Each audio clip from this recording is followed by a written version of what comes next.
Thank you for watching the World Community Magazine's Hour of Power Live on Facebook with your hosts Edward McQueen and April Garner.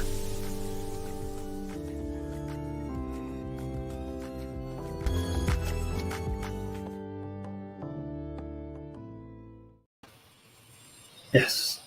Good evening. Good evening. Good evening, Brother Edward. How are you? Fine. Fine, April. What about you? I'm doing well tonight.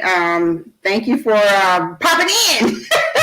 You said you were having some technical difficulties. Yeah. I feel like I got them straight here now, I think. Okay. You got it tweaked? Yeah. All right. Awesome. Okay. Well, first of all, thank you all for tuning in tonight, and welcome to WCM Live. I am April Garner Davis, the co-host, and Brother Edward McQueen, of course, is our host of the show. And yeah, we kind of flip-flop roles because I'm just letting him catch his breath for just a second. Yeah, that's all. Technical difficulties. Kind of you to do that. You're welcome. And we have a wonderful show planned for this evening, so we hope that you will tune in. Our topic tonight, of course, and special guests will shed some light on a few things that are a part of all discussions when it comes down to our culture, and that's, how do we uplift the talent and the experiences and things that make our culture what it is, but do it through the arts, film, and music. And so we're going to have a wonderful conversation tonight with Patrice Reynolds. I'm going to let her introduce herself, but I can tell you Patrice is doing some amazing things in the Grand Strand area, and now it's going to be far-reaching. And her passion is rooted in just that: the arts, theater, music, food. When you think about all of that, it's all under the umbrella of art, culinary art, stage plays and things of that nature. The issue that we have is that, when we have these wonderful offerings in the community, they aren't always supported, number one. There's a lack of awareness that they even exist. And, then there's always the possibility that it can be taken for granted or taken advantage of. And so when we think about, what's offered in our community in terms of art and theater and music, Brother Edward, there's a lot of different places that we can go to enjoy these very things. But how many are actually owned, by an African American? How many plays do we know of that are actually written, directed, produced by an African American? Usually that's on a regional or national level, right? But we have someone right here in this community who is doing just that and has an amazing opportunity to do a multi-city tour for a brand new production that she's working on. And so we've welcomed her to the show tonight. And without further ado, I'm going to bring on Patrice Reynolds. How are you? Hi, how are you? Hey, all right. It is so good to see you. So great. She's been doing it for a while, haven't she? Oh my goodness. A while is not even, that's an understatement. I tell you, Patrice has really been putting in the work, as people say, putting in the work. Yeah. So, Patrice, welcome to the show. Thank you. Thank you for having me, guys. You're welcome. So why don't you tell our audience a little bit about you? We do have, watchers or viewers who are not from the local area, so they may not be familiar with everything that you do. But yeah, just give us a little rundown about who you are and all that good stuff. Well, I'm from Maryland, the DMV area. That's Maryland, Virginia, and DC. That means I can get to either one of those in 10 minutes. So that's where I came. And there I was writing plays and putting them on at the Duke Ellington Theater. I had a lot of help from Howard students because they actually knew what they were doing. I went to school for theology. I didn't get a chance to go to performance arts school, but I think that was on purpose. But the Howard kids, they got me up to a speed to where I was able to put on a full-fledged production in DC. I'd had a ton of opportunity to work with Black actors. Actually, Taraji, she graduated from Howard in theater, and a lot of other artists that are in Hollywood right now. So I had the pleasure of working with those kids, and right now some of them are on prime time that were in my first play. I'm able to talk to them and try to do a lot of things with them. One in particularly, one of my lead players, he was just in the show Survival of the Thickest. I don't know if you guys saw that on Netflix. He is the one, he has an acting school in DC who I really, really want to bring, and I could do so much good work with him, but the support is just not there just yet. So I moved here to Myrtle Beach and said, hey, I'm going to do the same thing I was doing in DC that I did, and it didn't quite work out. It wasn't as easy as I thought. So I had to start talking to the locals. So I'm a playwright, I'm a songwriter, I'm a recording artist also, and I've authored 2 books in the relationship field. I am here now trying to create a community of culture developing in theater. And people honestly don't realize how much impact theater has on our community. And that's what I'm here trying to do. So that's about who I am. Well, you're not trying to do it. You're actually doing it. I think that there's a bit of modesty that's attached to you because, Patrice hasn't even mentioned that she used to have a restaurant and P. Reynolds Jazz Lounge, which was excellent, by the way. And there was your DreamHouse Theatre was in the back of that restaurant. And it actually was a very unique offering that you could, go and have dinner and then possibly, check out a play if it were going on or come back to that venue. And, it's an intimate setting, not very many seats, kind of a one stage play, which I love those kinds of productions. Yeah. And so, you're not trying to do it, you're doing it. And so now you're at DreamHouse Theatre up in North Myrtle Beach. And tell us about the move to that venue. So after P. Reynolds closed because of COVID, we could not sustain. What we did was that was our second restaurant, by the way. Our first restaurant was in Maryland called Solomon's Porch. And it was the same vibe, except it wasn't a jazz theme, but it was a music theme. So my mom is a chef. And if you have ever been anybody has ever been a part of the restaurant industry, it will drag you down. It will break your back.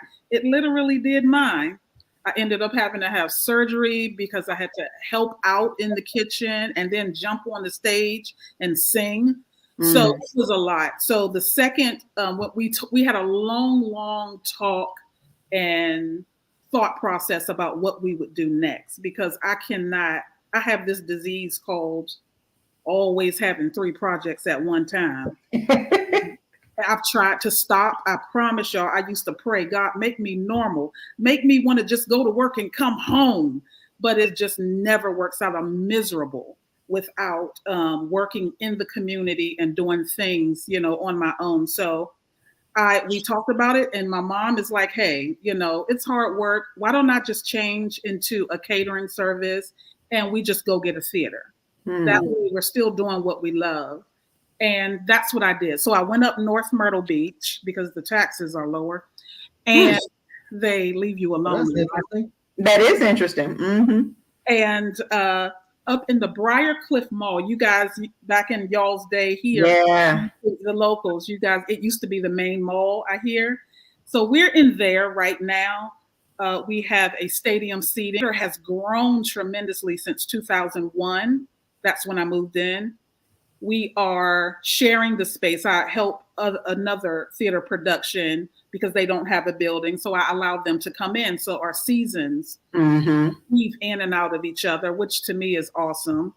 DreamHouse is beautiful. We also rent it out for events also. So that's what I'm doing now, doing plays, jazz concerts, workshops that are free to the community. Nobody else is doing that here. All we ask for is donation, pay what you can, type of deal. So that's what DreamHouse, amongst other things that we're doing. We've had film festivals. We're coming up on another 24-hour play fest in March, which means it's so much fun. They do this a lot in New York and Chicago. what they do is they come together on a Friday night, and they get an envelope of a phrase or words. They have to write a play within 24 hours, 10-minute play. Wow. And they have to pick a director, a writer, and of course the actors. And within 24 hours, that Saturday night, we open the theater up for any of the community to come in and watch these plays go down and happen. So things like that, that's what DreamHouse is, like a city theater in the country. That's what we are. Well, that's innovative to me, because, if you think about the offerings that are in the Myrtle Beach area or along Horry County, there's lots of theaters, larger theaters, that have traditionally been a part of the hospitality and tourism vibe of the area. Then you have, a few smaller playhouses, or at least one in Conway, we know of one. And, then there are also theaters that are centered around, comedy, music, and all of that. But still a lack of awareness when it comes down to, what these theaters offer, and also who is actually at the helm of these productions. That's, to me, that's a big problem. The other thing is that, and I'll just take Conway, for example, if it isn't happening at a certain theater downtown, where do you go for a production? Where do you go for arts and, musicals and things of that nature? Most of these things aren't really happening in the Conway area. You have to go somewhere regionally in order to see it. And with that being said, it means that the idea of artistic expression is not really uplifted as much as it should be in the area. And it could very well become like a dying art, for lack of a better word. It could, become a dinosaur. So, Patrice, why do you think it's important for, communities, even small communities, and Conway could be considered as rural in a lot of respects, but small communities, why is it important to, maintain or even embrace the arts and, to make sure that it has a footprint in communities? Because what people don't realize, they don't realize that art heals. It's a healing source. Art tends to take your mind off of what you are going through that you might not be able to completely bear or handle at the time. A lot of mental health is, theater is healing for even mental health. We go through a lot in life. We go through poverty. We go through being isolated. We are flooded with a lot of decisions that we have to make in life. And what art and theater does is present options. Like, hey, what if this wasn't you? What if this was on a stage? And what if this was happening? You have 1,000 answers to one problem. We always think we have one or two choices, but there are 1,000 solutions. And theater helps you see that by watching stories. Whenever you come to theater, you will see yourself on the stage, whether it be a scene, what the story is about, what you are going through. Theater tends to give a lot of different perceptions of what's really going on with you or what's going on in the world or the community. Theater is a healing source that takes us to a place that we never thought we could be, especially if you in the production, because you really can't be you. And to come out of yourself and be a character that would save the day, or maybe one that's making the issues, you have to understand that the body, the whole collective body of theater is it's a fighting chance to come out of your own personal situation. So whenever people ask me, why are you in theater? You could have been doing something else. You could be making so much money. You could be doing, because I love mankind.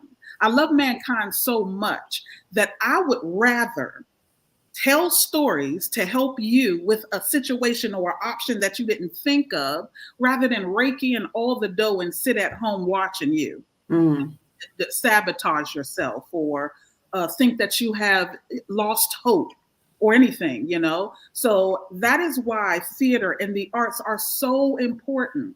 We're at the Bible Belt where sports is everything. It's everything. It's like their breath. It's like their air. Sports get so much money. They raise so much money so quick that my partner, Terrence Butler, I tell this story all the time. We used to tease each other all the time. And I would say, man, you get all the money for your programs. Like, y'all, you have no issues. The arts need some of that money. Give me some of that money. And we laugh about it, but we came up with a solution.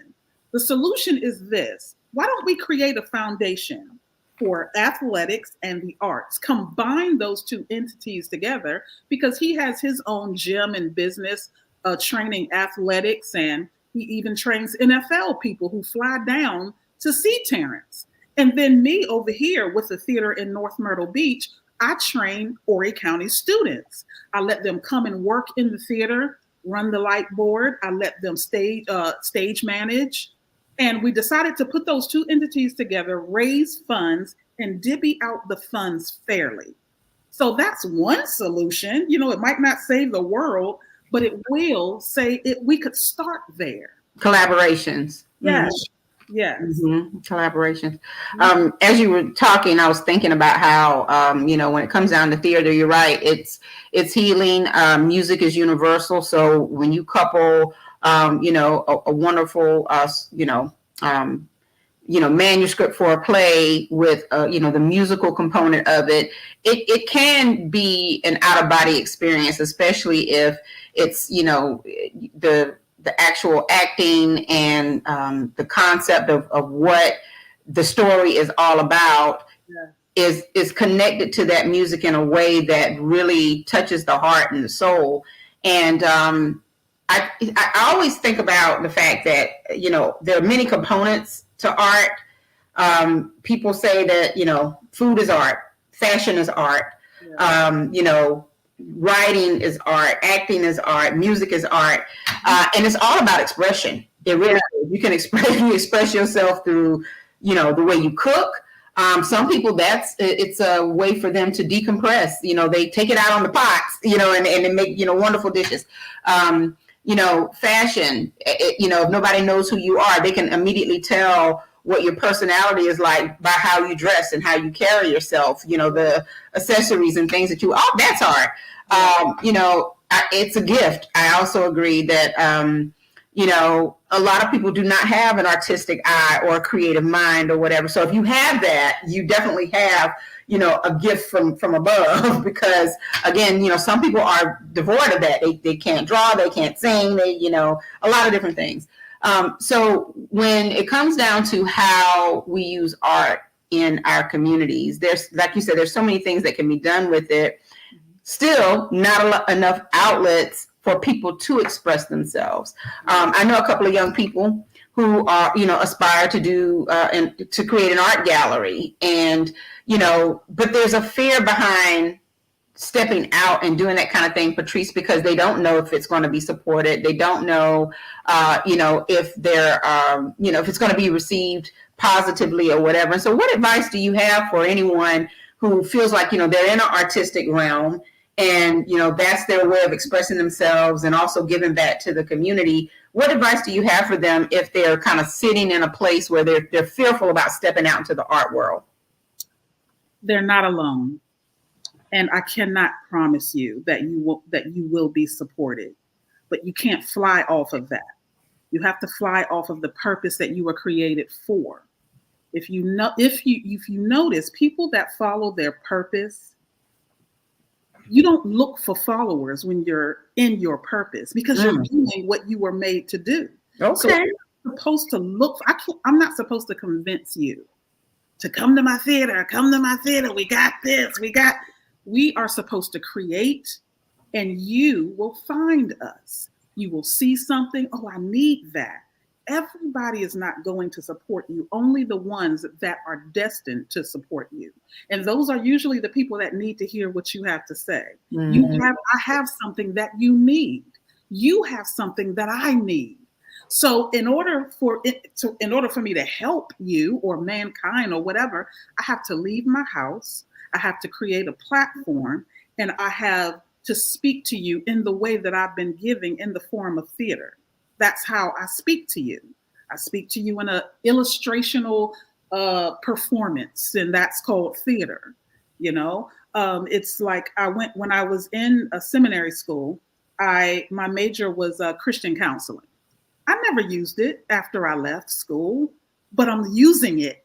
If you understand what I'm saying, I never understood why I did that. I thought I was just doing it because the pastor was like, "Hey, I need you to be a youth pastor. Go to school."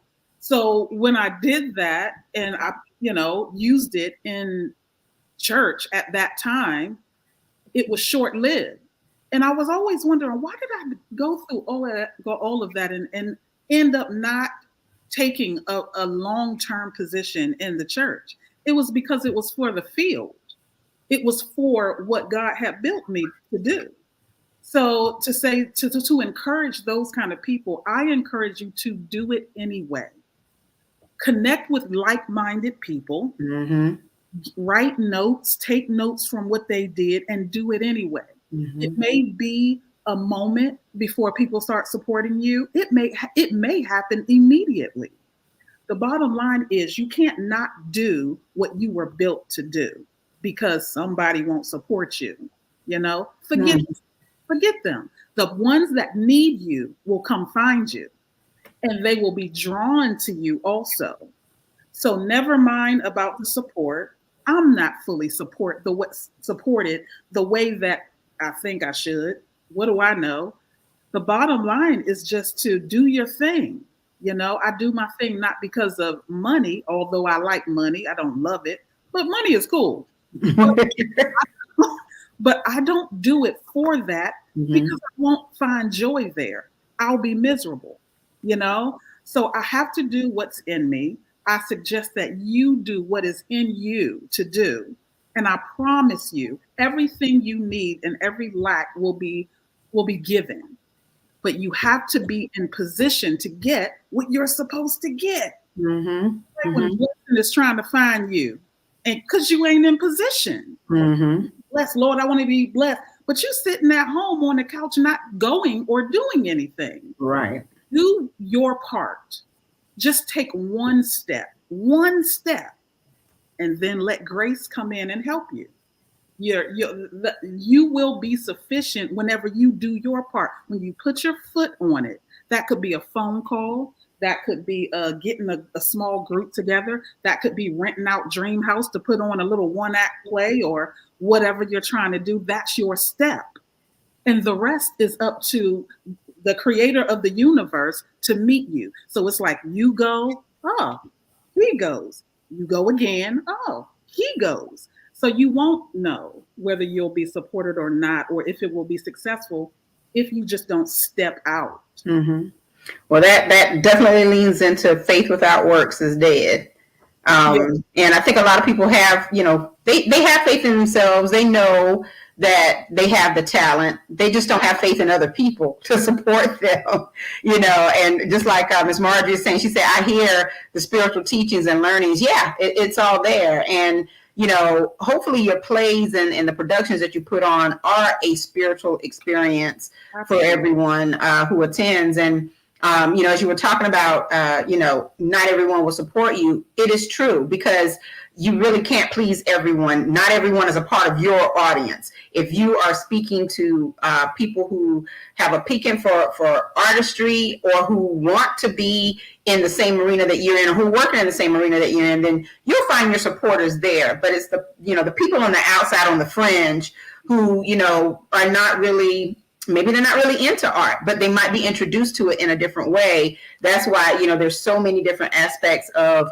the industry that appeals to people. You have artists who are literally artists. They paint pictures or draw pictures or whatever. You have like the filmmakers. You have, the anybody who's in music, whatever. We mentioned earlier, fashion and culinary. Something is going to appeal to you if you have breath.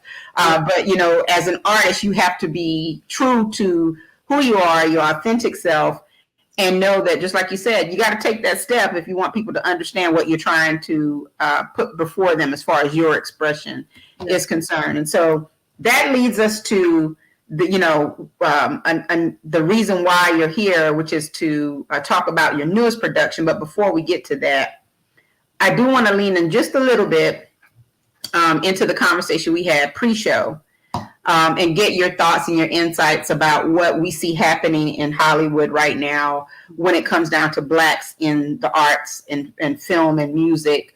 The recent production of The Color Purple was a beautiful production. A lot of people didn't understand it going in. They thought it was going to be totally like the original film, not realizing it was more like the Broadway play, right? So, even within our community, we were like, oh, they messed it up. Well, no, that's not what they did. They did not mess it up. The adaptation or whatever was, it was meant to be the way that it was.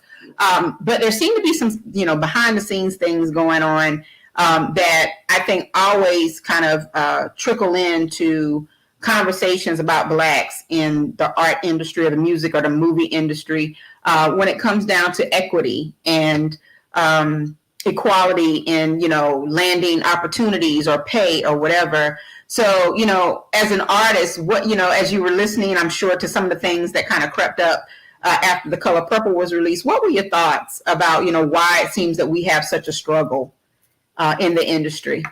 It was sad because this has been going on for a really, really long time. And it started off with the fact that Black people weren't appreciated at all in America. We've come a long way as we go, as far as Hollywood is concerned. The actors have come a long way. You could pick at least maybe 3 that are making the money that Brad Pitt is making. But the rest of them, which is a slew of them, they're not giving an even playing field at all. So it was sad because I hear the story over and over again. And then now you can say, well, wait a minute, Patrice, I see a lot of Black people in movies now. I mean, they're just popping out of everywhere. A lot of those actors are not even from the US.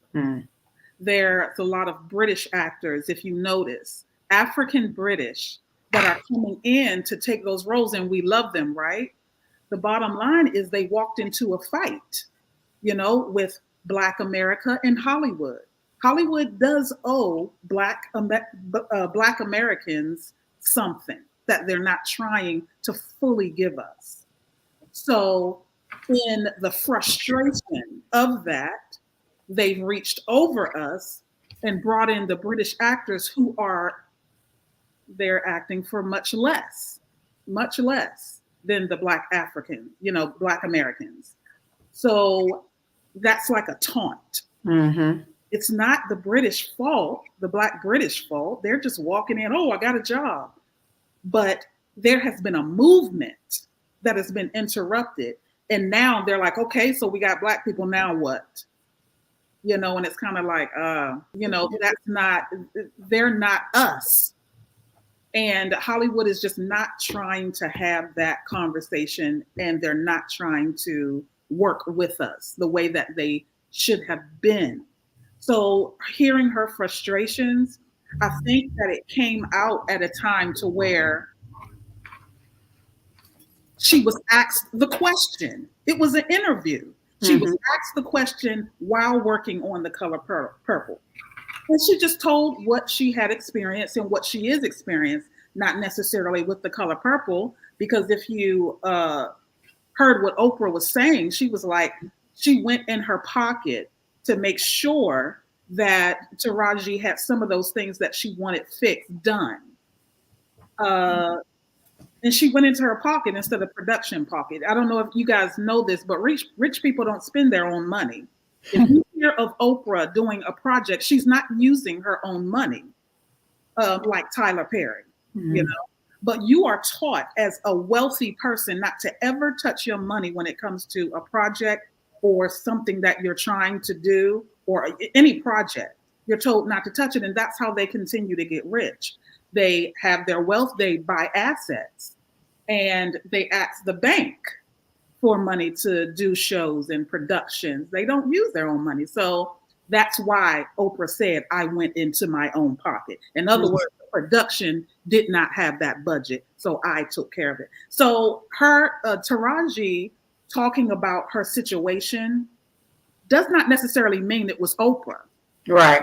she was just particularly asked that question during the time she was doing The Color Purple. And you might want to ask yourself, I wonder why they asked her that question during this beautiful time. And I also have recognized a lot of Black people don't care for musicals. And one reason for that is because we were not given that for a long time. It's like when I was talking to the locals in Myrtle Beach. Hey, why y'all don't come to the theater, man? Why don't y'all take in a show? You know, I've done some shows with a ton of Black people on stage, and they look out into these empty seats. Like, how come y'all don't build that up? And they sincerely look at me, Patrice, first of all, when you came here to Myrtle Beach yelling theater this and theater that, we didn't know what you were really talking about because we've never seen ourselves.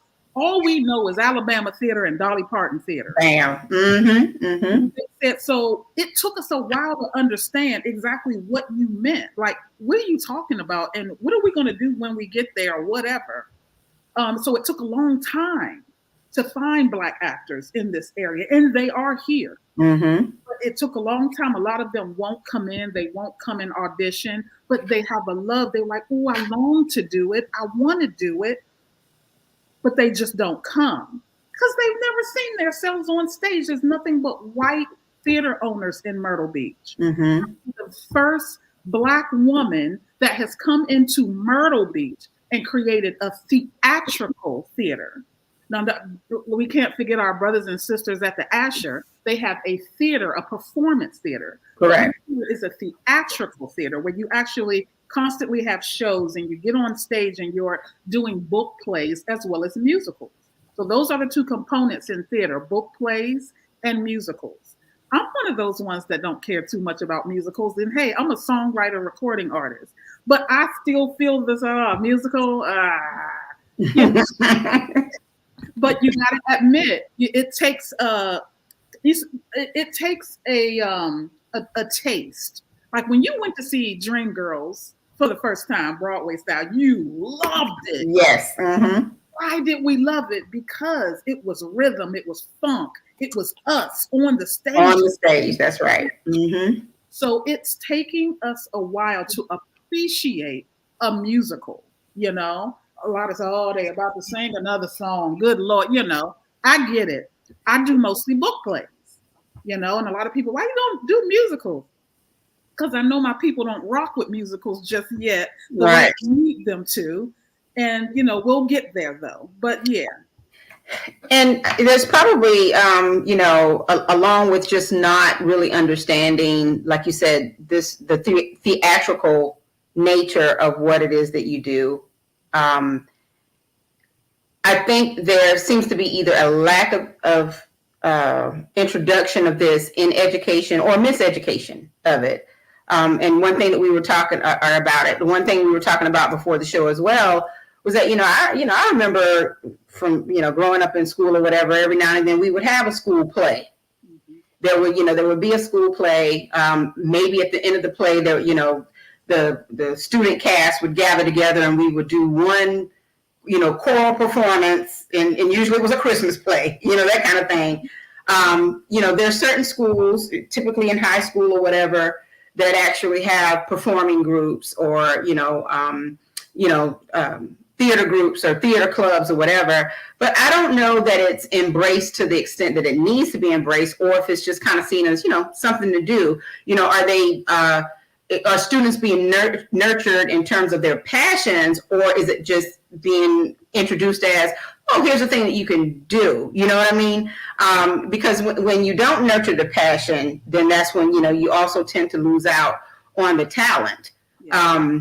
The talent goes elsewhere, or, like you said, they'll say, no, nobody ever knew he knew how to sing, or nobody ever knew that, she could write poetry or whatever. You have to nurture that. You have to, bring that out of certain people. And, I think there are a lot of young people, as an example, that are probably doing it in the confines of their rooms as a way to just, cope with life. They're, penning a few things. They're writing songs. They're singing. They're drawing. They're doing whatever. But if nobody ever reaches out to say, hey, we have an outlet or a pathway for you come, let's see what we can do with that and lend that type of support, then that's when, those talents become dormant in a person and we really don't see it. So, education has to have, meaning, the natural pathway of education in communities. There needs to be a pathway that really embraces the arts and allows our young people to see it in action.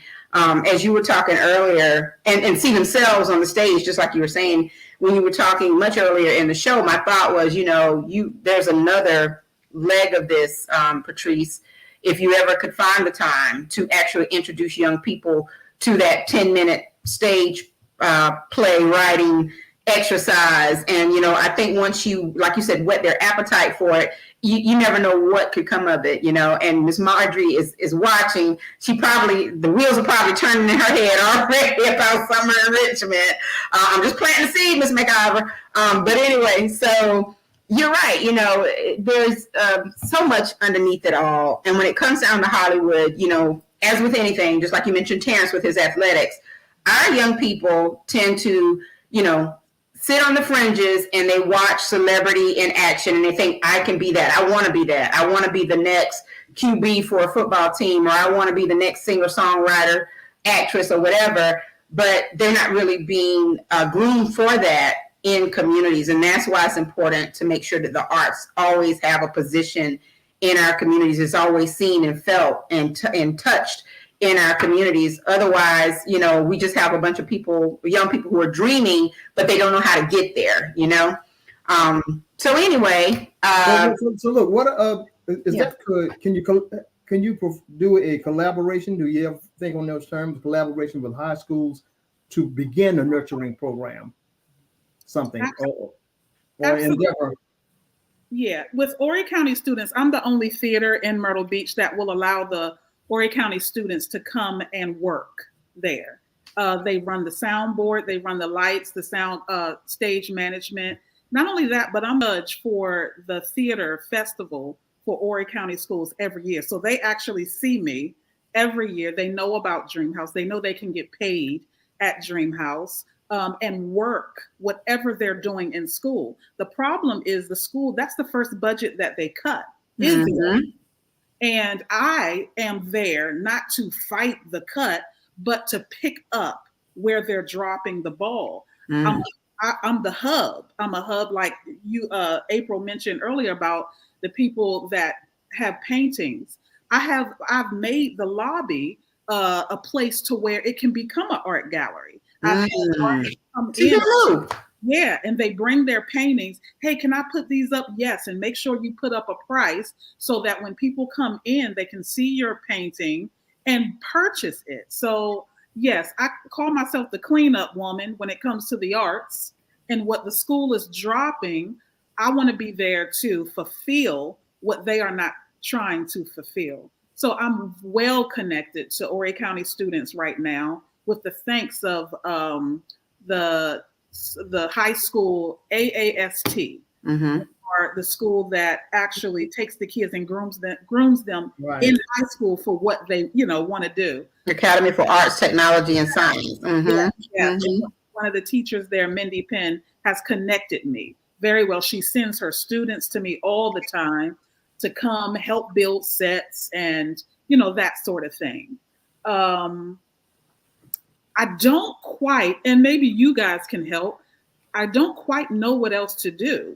I'm not a marketer or a promoter of any sorts. I have to do it the best of my ability, but I don't know what else to do to get that program out there.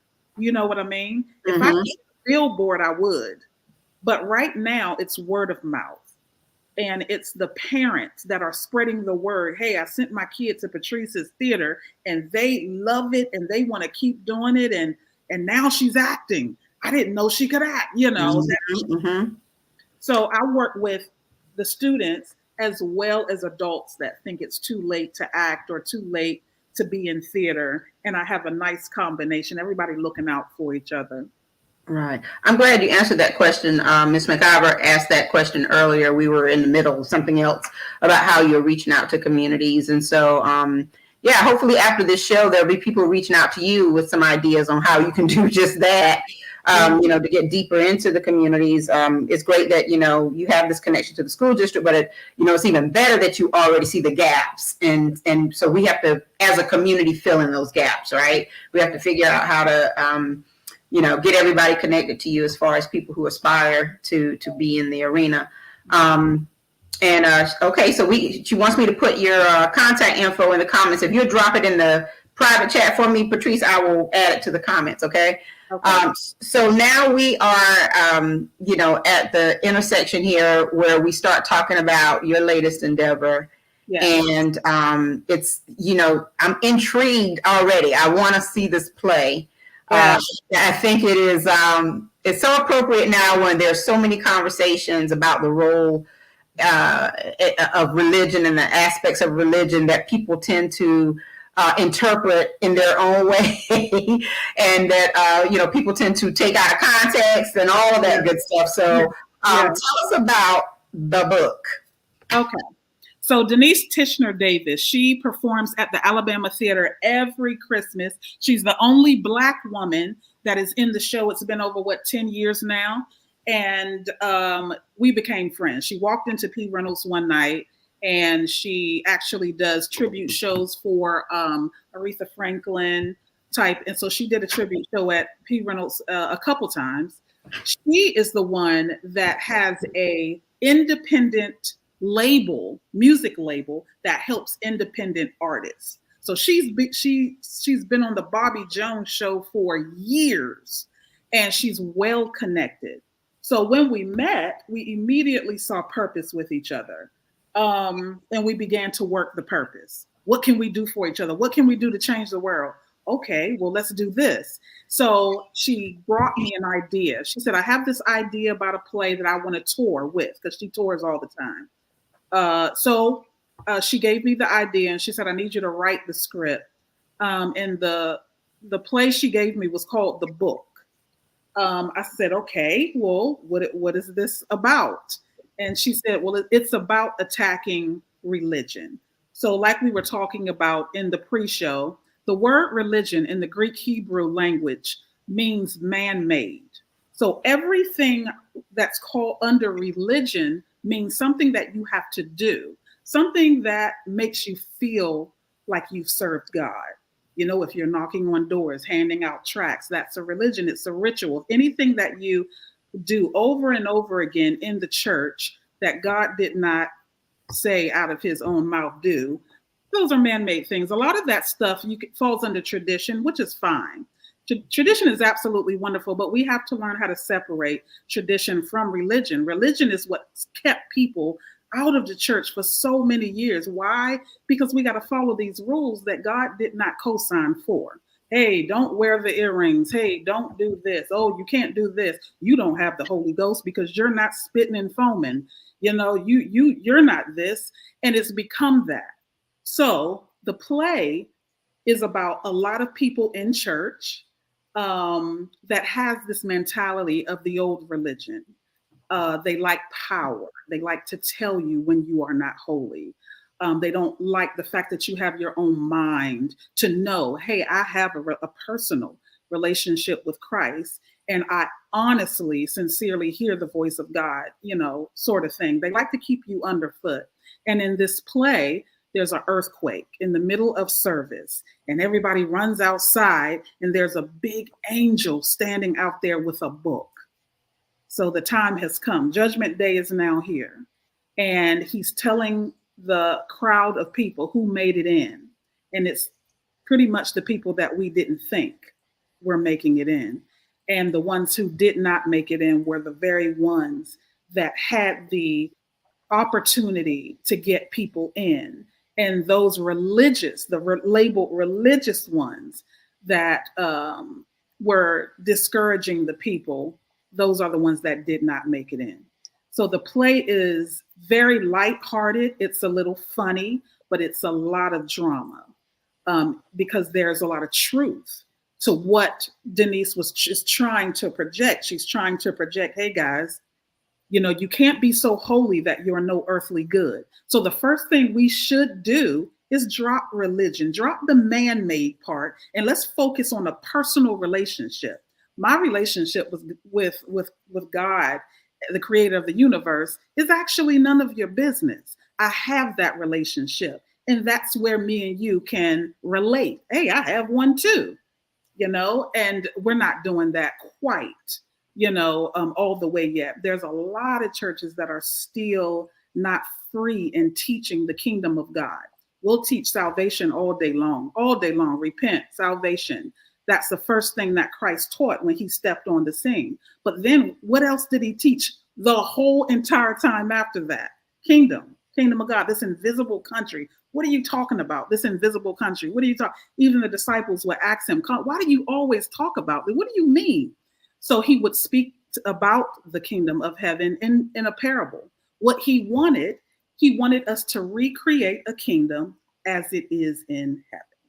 And if you go back and read how many times he talked about kingdom, it kind of shakes you and was like, what is this about this kingdom? This is the message that he had. He talked about salvation and born again, a couple times? And then the rest of the time was kingdom. So that's what the play is pretty much unfolding before us. It's trying to draw us to the relationship that we have with the creator, and not so much what we look like, what we got on, and what somebody else thinks about your salvation. So it's a pretty good play. It has some amazing, hilarious characters. You got Deacon Shaky Bone. You got Deborah, the head of the church. You have the little girl who sees what's going on in the church and is like, hey, what in the world is happening? And a lot of couples, relationships. We bring in the whole relationship aspect in church with a husband and a wife. So the play is really, really intense, and it's pretty good. And that play will be happening the end of June 27th of this year. Denise will be, hopefully we could come back on the show with Denise so we could talk more about that production that we have together. But the production is really good. Guys, I had to go to Atlanta a couple times to cast the show. A lot of people in Atlanta auditioned for that particular show. So I have to go back even in March to start directing that play. But yes, it will be happening at DreamHouse, the premiere of that show. I think she has a 22-city tour with this, and it's happening here in Myrtle Beach first. Yeah. So one thing that struck me immediately, you had to go to Atlanta to cast the show. Was that because there wasn't enough interest in being a part of the show, or was it intentional to go to Atlanta to find actors for this? Not really. Okay. No, anybody could have, said they wanted to be in the show. Yeah, they would probably have to travel to Atlanta for a couple of rehearsals. But no, it's open. It was first open to her independent artists because they dance, they write song, whatever. So she often brings them together on tour and take them with her. So we started there, but we still needed outside actors for the show. We literally just finished casting the show maybe 2 months ago because we couldn't find, enough Black actors to be in the show, which is my constant struggle in Myrtle Beach. Right. Okay. So what? Just off the top of your head, and you probably may not have enough information to kind of answer this, but speaking of costs, what do you run in terms of costs? What kind of cost structure do you run into? I mean, in terms of amount, typically a minimum and a high range or whatever. When you talk about costs, what do you mean? Like ticket prices? No, the cost for labor, the cost to develop the play. Oh yeah. So because this isn't my production, it's hers. Her budget would be her budget. In other words, how much the set is. But if you're asking for like a regular show to be put on, that I do often at DreamHouse, there is a definite budget with every show. So the first thing I do is I look for sponsor, and I say, hey, it's going to take me $3,000, $2,000, or even $600 to do this show. And I have to, send that out to businesses who have sponsored with me before, and they give, or what you guys do when you sell spaces in the magazine, sort of like that. And that's how I'm able to put the production on. Of course, me being an artist, I often use what's in my pocket that I can use also. And that would include the set. You have to know that the whatever set you have, you can afford. Mm-hmm. The labor of the people putting up that set, because I have the materials at my theater. So I have pre-made walls, pre-made doors, stuff like that, paint and all that. But I still have to have somebody come in and build that for me. And that's not cheap. And then you have costumes, So depending on what production it is, the budget is different. But that's what it takes to raise the budget. I have to open my mouth and say, I need this. Hey guys, I need you to sponsor, call the banks. Hey guys, y'all want to sponsor a play, da, da, da, da, da. So that's how that would work. Mm. The reason why you have not seen a lot of what I really want to do, which is August Wilson stuff, the plays that I've originally written, is because people don't come to those. You have to first trust the community here. They like those musicals where it's a little bit on a cheesy side, but it's still a musical. But that's what they want. So I have to give them some Broadway shows so that they can trust and believe that I'll bring them a good quality show before I can do originals. Right. But my August Wilson shows that are just sitting on the shelves is just because my people won't come out and audition for these shows, So I hope that answered your question. Yeah, I guess I began by saying that you didn't have to address that, because a lot of time it gets into personal budgets, and amounts like that. So I don't expect that, in a way. But I have another. You mentioned that you did a recording and you used to record. Yes, I have an album. If you can Google Patrice Reynolds, my album will come up. It's called Never Thirst. Right. And I have about 3 singles out behind that also. I'm sorry, I've been recording for so long. I've done projects I'm forgetting about. I've done a project that was actually up for a Stellar Award with a choir. That's when I was in my 20s. But yeah. So if you Google Patrice Reynolds music, it'll come right up. Mm-hmm. Well, Patrice, I can tell you that, the work you may feel is not, I guess it's unnoticed, but your impact and your footprint in the area is definitely apparent. And, you have a lot of followers who I'm sure support you, trying to change the mindset of people, how they think about things, how they embrace things. That's always going to be a challenge for anything that anybody does. But hopefully you'll just, you'll continue to press forward. And, I hope that, yes, you can pull the August Wilsons off of the shelf, but the independent plays are also really important. Your independent writing and being able to enjoy the things that come out of your mind, your expression. That's really what, we hope people will want to see. And just keep pressing. The more you press, we need, we got to find a way to get you out there in a much bigger way.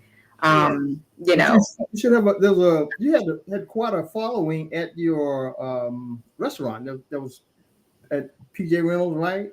And I see why those same people can't be part of who you reached out to in getting them to support you in the theater. Yeah, it's because those people, they are not theatrical lovers.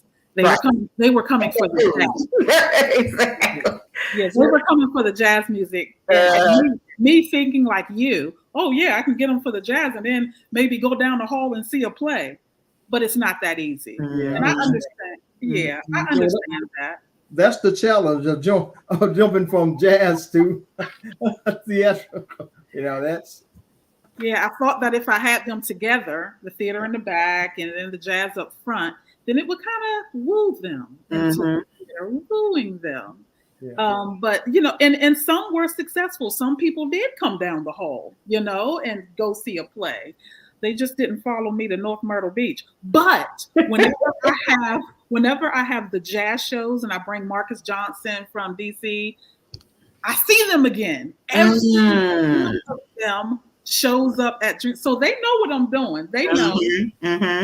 But you know that. But you guys' audience, I find is very interesting because think plays like The Book and another play I have coming in June called Corporate Heaven.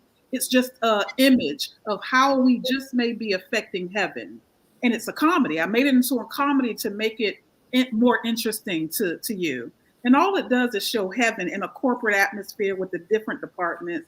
I have a department of prayer, and everything is haywire because people ain't praying right. And then you have the department of purpose, the reception area, people wandering up in heaven while they on the operation table, and the angel saying, "You ain't supposed to be here. You need to go." It's hilarious, but it also teaches.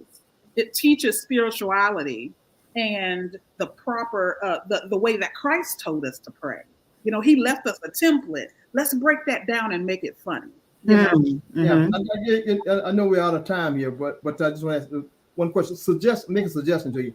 Perhaps at your next jazz endeavor, you can take the opportunity to show a video of one of your plays to the jazz audience. Okay.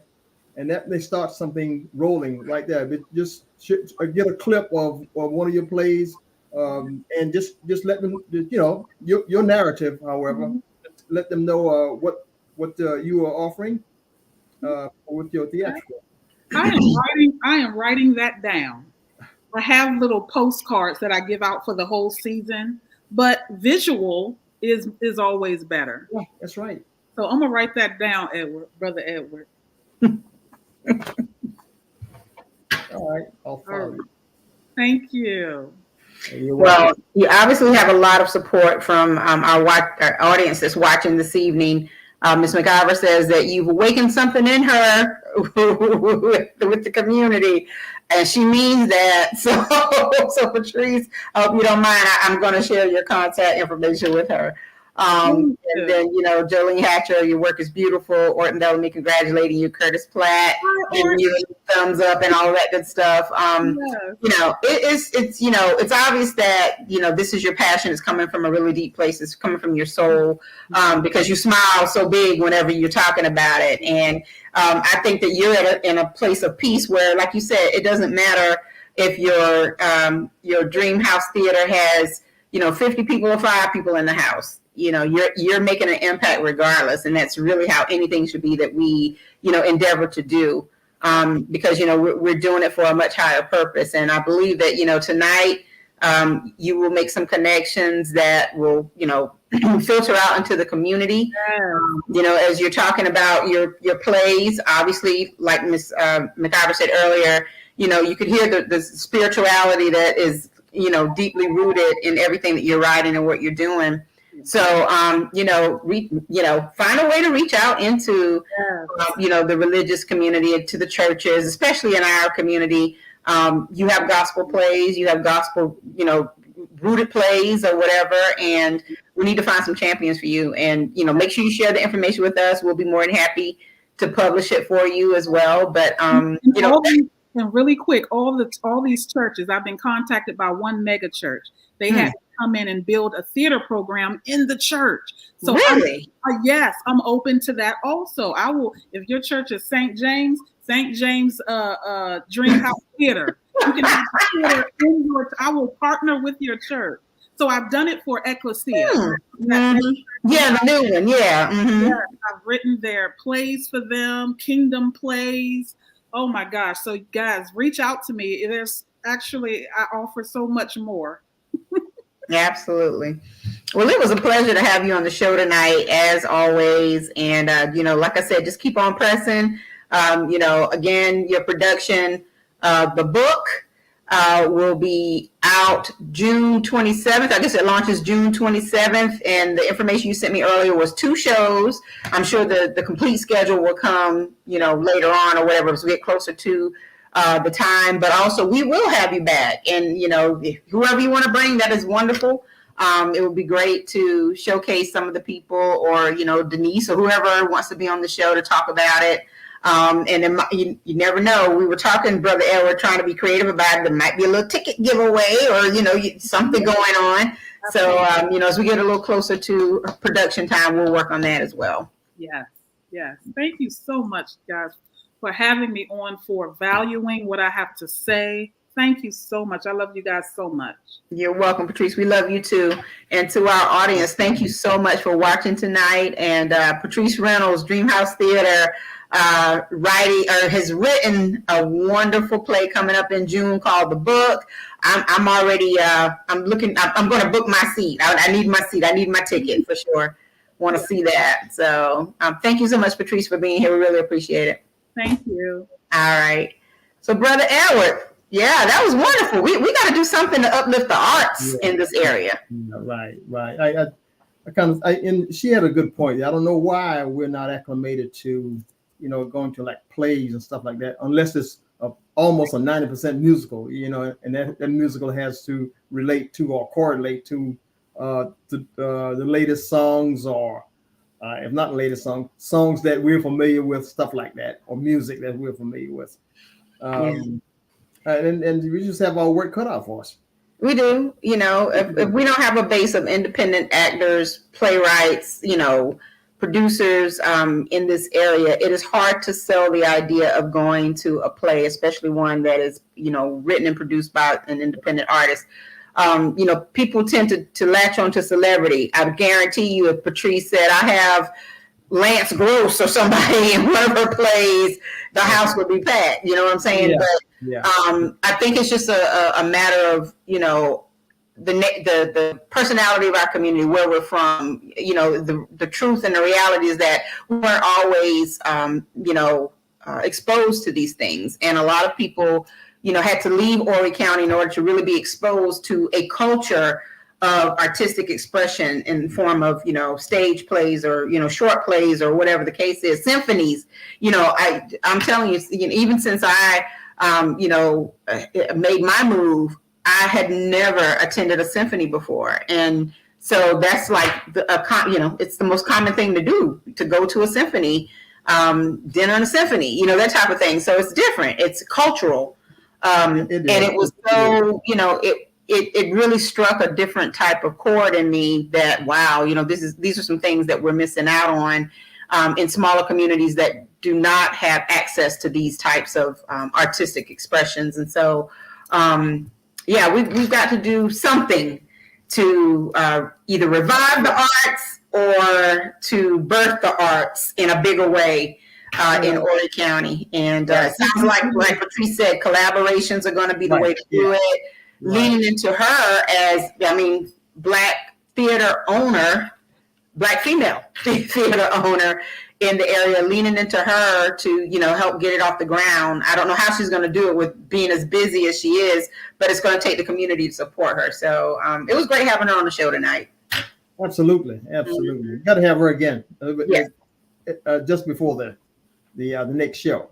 Yep, absolutely. So we want to thank everybody for tuning in tonight. But Orton Bellamy is putting in a lot of titles. Patrice is still watching. He's saying misbehaving and raising in the sun and all of that.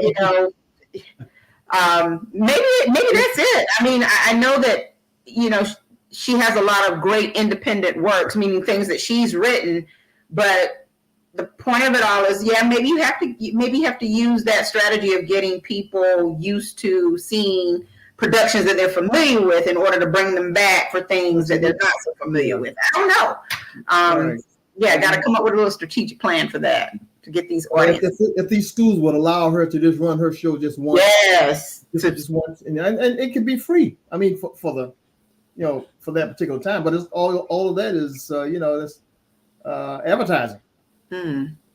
Yeah, got to figure it out. We can't let this die. I got to figure it out. So, But thank you all for watching. We really appreciate it. If you have a show topic or idea, please share it with us. Drop a comment in this thread, and we'll take a look at it and see what we could do. And as I said to Patrice pre-show, I was like, you are kind of officially the kickoff for our upcoming Black History Month, which comes in on, I think, Friday, February 1st, Black History Month starts. And so this was a great way to lead into that by featuring Patrice. And if you have any, Black history topics that you'd like for us to dig into for the month of February, please let us know, and we'll certainly look into that. So, Brother Edward, do you have anything for next Tuesday or angle, or are we working on some things? That was the February is the Super Black History Month, okay? Yeah, Super Black History Month, Black 365, Black 365. Right. That's right. February is the Super Black History. So. I love it. So we're gonna. I really appreciate all of our commenters tonight, and people who are viewing. Thank you so much for your feedback. It's great. It's great to get that kind of feedback, because April and I try very hard to try to get the best we could, and it is not simple. I'll tell you that. No. Yeah, it is not simple. We're getting guests every week, and we just think that that's the best thing to do in order to have the guests to elaborate on what's happening and what's available for your consumption. Yeah. Give everybody some good. So Patrice is still watching in the background, and she mentioned the leadership ball on February the 10th at Marina Inn. I'm going to bring her back on just to give us a little bit of information about that. Patrice, hey, we can't let you go. Okay, so tell us a little bit about the Black History Leadership Ball. So the foundation that ESA Fitness and DreamHouse have collaborated on, we have an annual ball.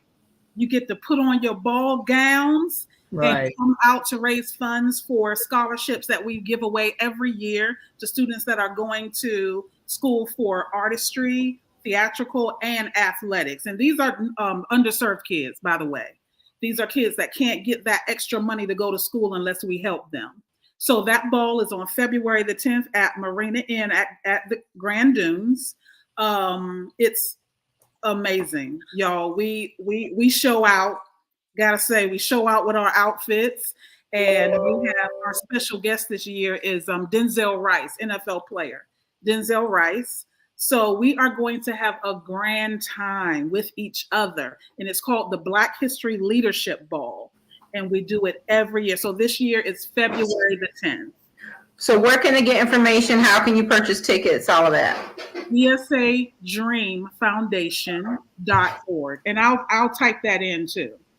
Okay. ESADreamFoundation.org.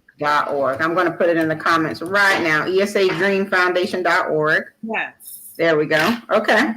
Thank you. You're welcome. So, yeah, there it is. There it is, Brother Edward, doing some amazing things in the community. Yes. Absolutely. Mm-hmm. Y'all know last year we had Tay Diggs. Right.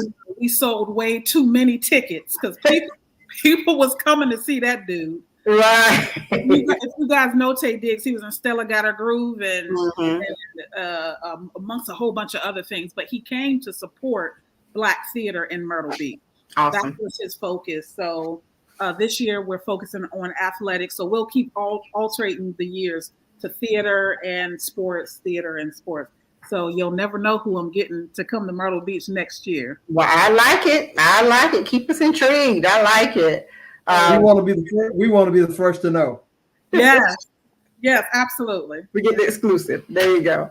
Absolutely. All right. Well, yes. Thank you.